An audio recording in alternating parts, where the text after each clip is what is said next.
Now that we know what an ionic bond is, let's talk about the strongest bond, covalent bonds.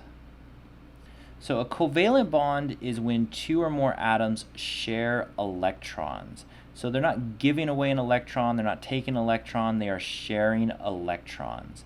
And I think one of the most common ones to talk about is water, H2O. So two hydrogens and one oxygen. So let's draw our oxygen first. So looking at our periodic table, we can see here that oxygen has an atomic number of 8. So I'm going to draw my oxygen. We have the first electron shell that has 2. And then we're going to have the second ring is going to have 1, 2, 3, 4, 5, 6 valence electrons, because 6 plus 2 is going to be 8, and that's going to give us our atomic number of 8. And so oxygen wants to have 8 valence electrons, but it only has 6. So it needs 2 more. It's going to have trouble finding someone to give it 2 electrons, so instead it's going to be willing to share. Hydrogen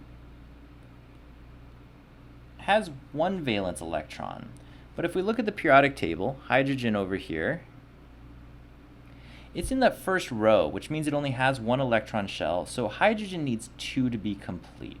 And what happens is oxygen and hydrogen partner up to share electrons. Get rid of this guy over here. And so 2 hydrogens are going to join with this oxygen in order to share electrons. What ends up happening is 2 electrons are going to orbit around the hydrogen, making it happy. 2 will orbit around the hydrogen, making it happy. And then 8 will be orbiting around this oxygen. And so at each point in time, all 3 of these atoms are going to have complete valence electron shells through sharing. And we call that a covalent bond. And so hydrogens can also pair up with each other, because a hydrogen only wants 2 electrons in its outer shell. And so 2 hydrogens can also pair up. And so they'll be sharing their individual electrons, and what's going to happen is the 2 electrons will go around this hydrogen, and then 2 around this hydrogen, and 2 around this hydrogen, 2 around this hydrogen, and it's making them both happy. So covalent bonds are when atoms are sharing electrons. We can also tell based on the periodic table which atoms are more likely to share. I want to talk about carbon because humans and all other living things are carbon-based life forms. And so there's a reason for that. If we look at carbon, it has an atomic number of 6. Let me get our oxygen and water out of here. Okay, so looking at carbon, it has an atomic number of 6. So carbon has 1, 2, 1, 2, 3, 4, 6 electrons total. It has 4 valence electrons.